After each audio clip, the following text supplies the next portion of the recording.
speak to Inspector Jiva? नहीं, चलो अभी घर जाना है। पहले क्या कर रहे हो अमित?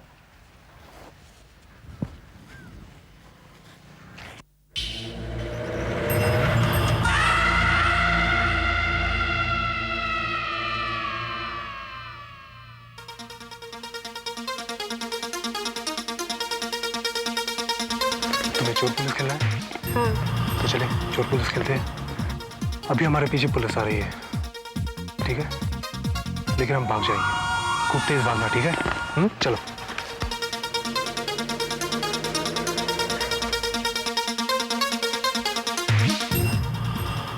तुम उधर जाओ, तुम वहां जाओ। अमित, अमित।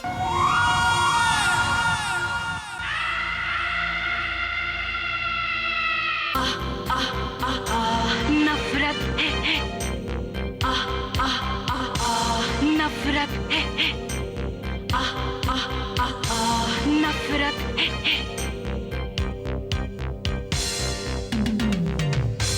जाने किसको मिला था, जाने किसको छुआ था, जाने कहा था मैं गया, जाने कहां से मैं आया, जाने कब कब हुआ मुझे क्या। मुझे नफरत है मेरी यादों की बीती हुई बातों से।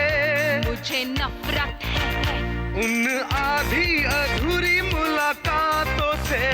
मुझे नफरत है मेरी यादों की बीती हुई बातों से।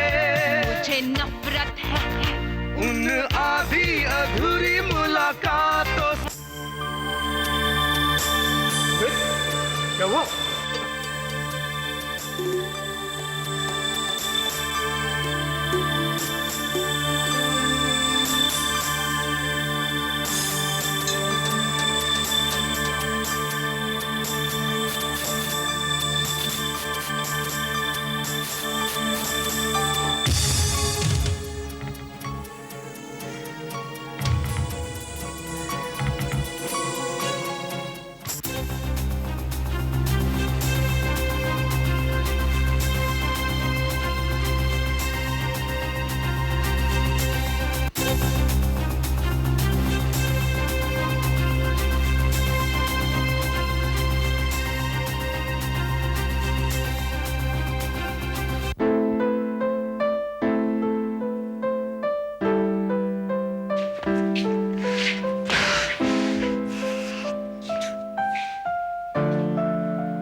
मैं तुमसे भीख मांग रहा हूं इंस्पेक्टर, एक बार मुझे उससे बात करने दो please. I beg of you please. No वे।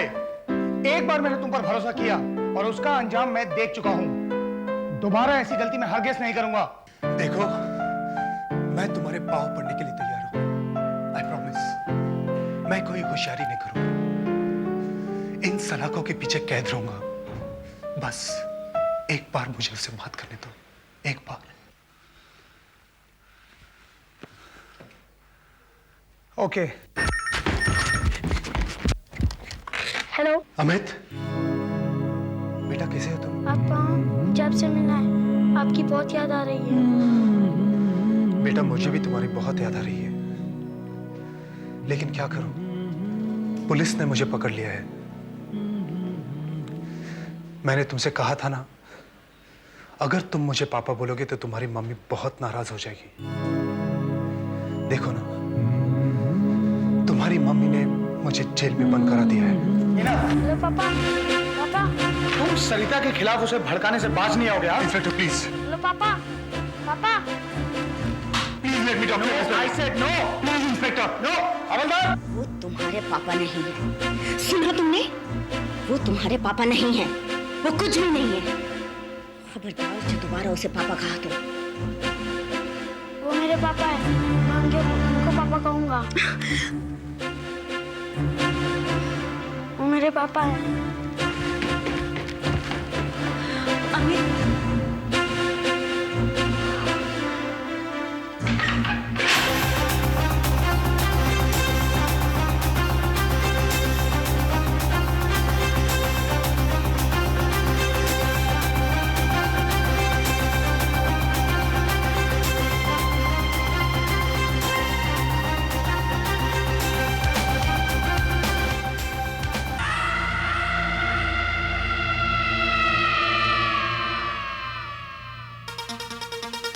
खुद की जिद करने पर मैं तुम्हें रिहा करवाने पर मजबूर हो गई हूं। लेकिन ये पहली और आखिरी बार तुम बचाओ। अगर अपनी खैरियत चाहते हो ना, तो दोबारा मेरे बेटे के साय को भी देखने की हिम्मत मत करना।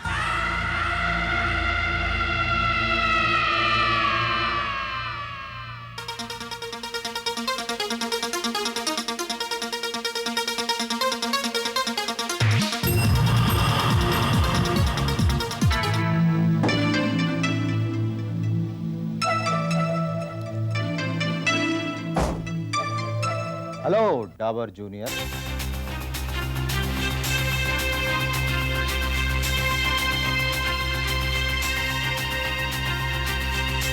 तो तुम बच गए।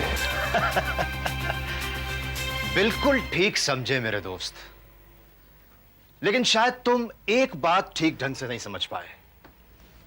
वो ये कि जो इंसान इतने खूंखार शेर चीतों के शिकंजे से बच के निकल सकता है, वो खुद कितना खूंखार होगा। बस यही बात बच्चे मैं तुम्हें यहां समझाने आया हूं।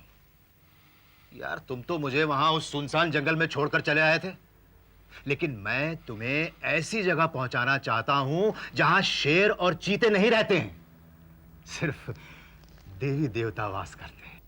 इसलिए अलविदा मेरे दोस्त।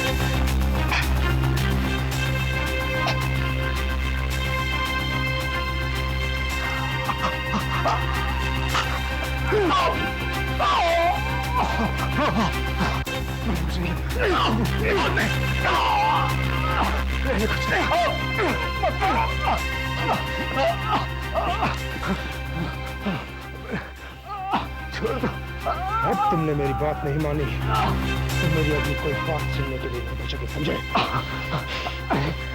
मैं तो मजाक कर रहा था यार, तुम तो सीरियस हो रहे। तुम तो मरने मरने बता रहे हो। ऐसी बात है तो मैं जो पूछूंगा उसका जवाब मुझे हाँ, सिर्फ हाँ में चाहिए। बोलो, अंजलि को ठिकाने लगाने में मेरी मदद करोगे या नहीं? बोलो। हाँ हाँ हाँ, करूंगा करूंगा करूंगा। स्वामी जी,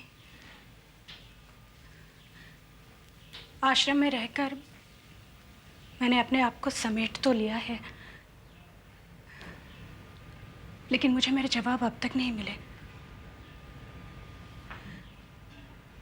पता नहीं क्यों, लेकिन मेरा मन विक्रम को अपना पति मानने के लिए तैयार नहीं है। शायद इसलिए कि मेरे दिलो दिमाग पर अब भी उस 14 साल के विक्रम की छवि है, या फिर मैं 9 साल की अंजलि नहीं रही। वक्त के साथ साथ कहीं मैं बदल तो नहीं गई हूं? जिन जज्बातों को मैं बचपन से थामे बैठी हूं, आज विक्रम को देखकर वो जज्बात मुझे उतनी खुशी नहीं दे रहे हैं जितनी बचपन में देते थे। विक्रम के इस नए रूप को देखकर आज मेरा दिल मचल नहीं रहा है।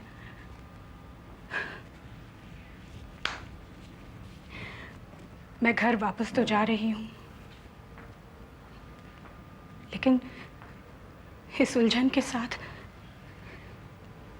कि आज जो मेरा पति है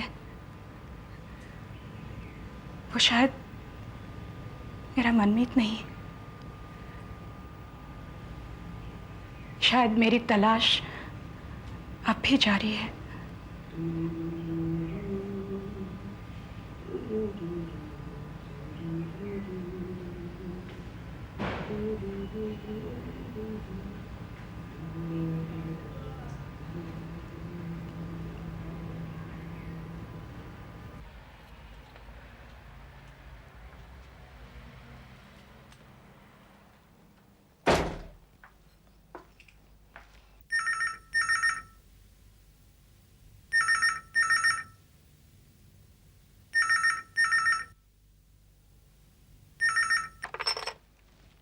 हेलो। नमस्ते श्रीमती जी।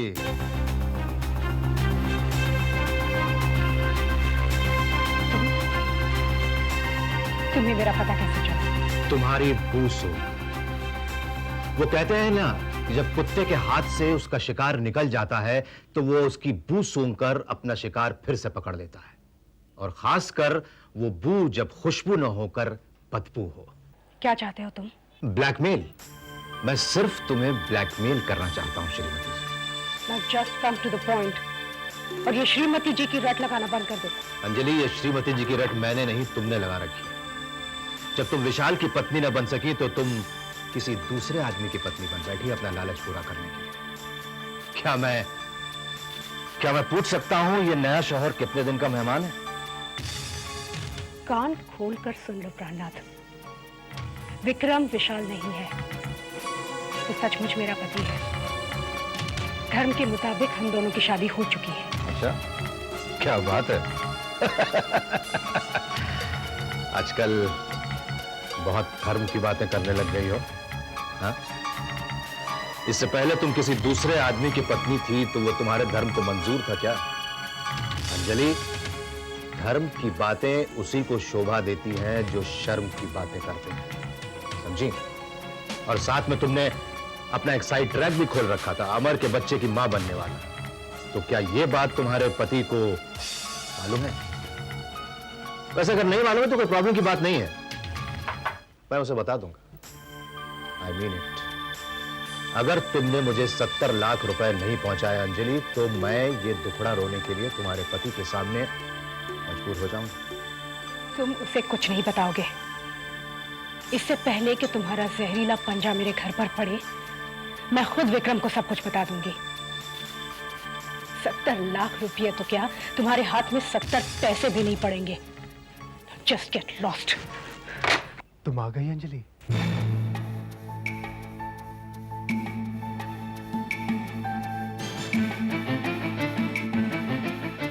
तुम आ गई अंजलि?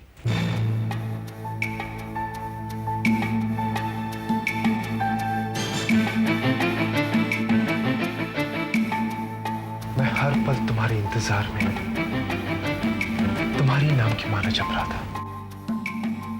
हर पल ईश्वर से यही भीख मांग रहा था कि तुम्हें सत्य की ज्योति दिखाए। भगवान ने मेरी सुन ली अंजलि। तुम्हें मन से विश्वास हो गया कि मैं ही तुम्हारा पति परमेश्वर हूं,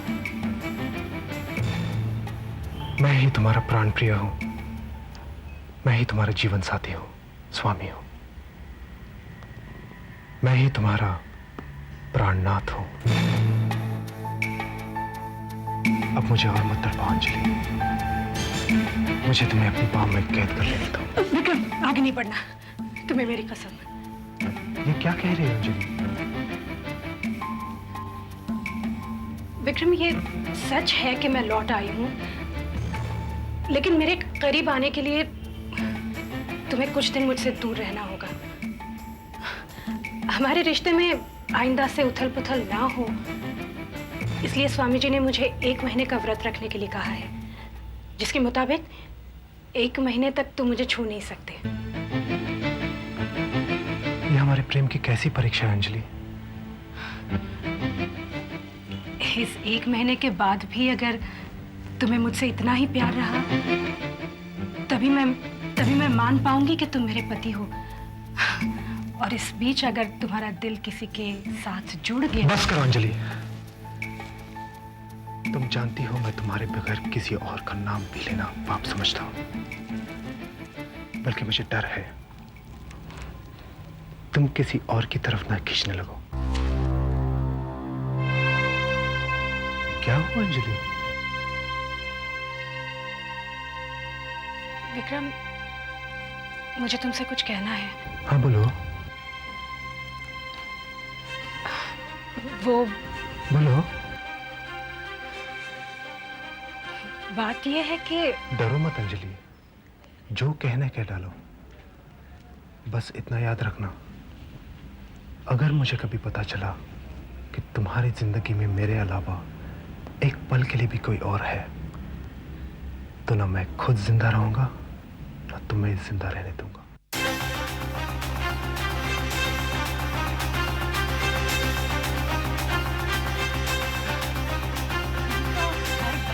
जान की बाजी लगा देते हो। मैं तो सिर्फ मंदिर जाने की इजाजत मांग रही थी। तो इसमें झिझक कैसी? जाओ, मैं जानता हूं तुम जहां भी जाओगी तुम मेरे लिए दुआएं ही मांगने जाओगी।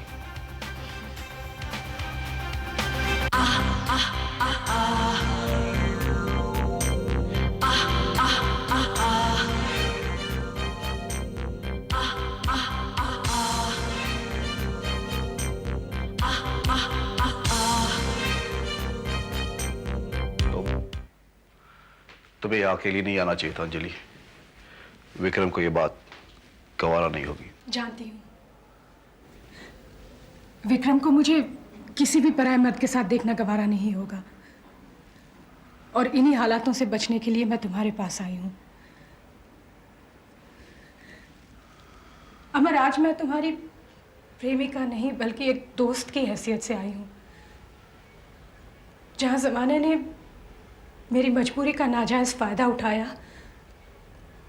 वहाँ तुमने मेरी मजबूरी को समझा, मुझे अपनी हमदर्दी दी, मेरी उलझनों को हल दिया। और अमर, इसी नाते आज मैं तुम्हारी मदद मांगने आई हूँ। तुम्हारी तरफ मेरी हमदर्दी, सहारा उसी दिन खत्म हो चुका था जब विक्रम तुम्हारी जिंदगी में लौटा।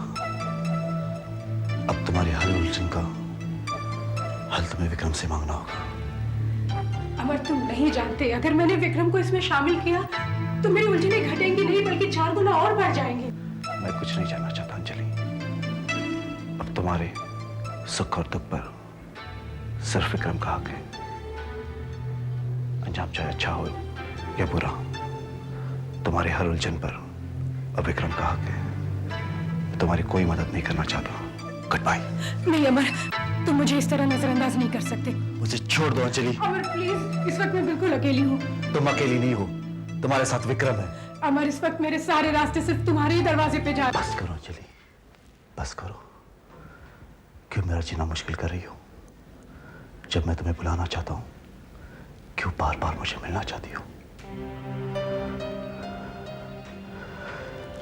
क्या मुझे तुम्हारे पांव पकड़कर वे फरियाद करनी होगी कि अंजलि, मेरी जिंदगी से, मेरे सपने से, मेरे ख्यालों से हमेशा हमेशा के लिए गुम हो जाओ? बोलो, क्या मुझे तुमसे आजादी पाने के लिए तुम्हारे आगे गिड़गिड़ाना होगा?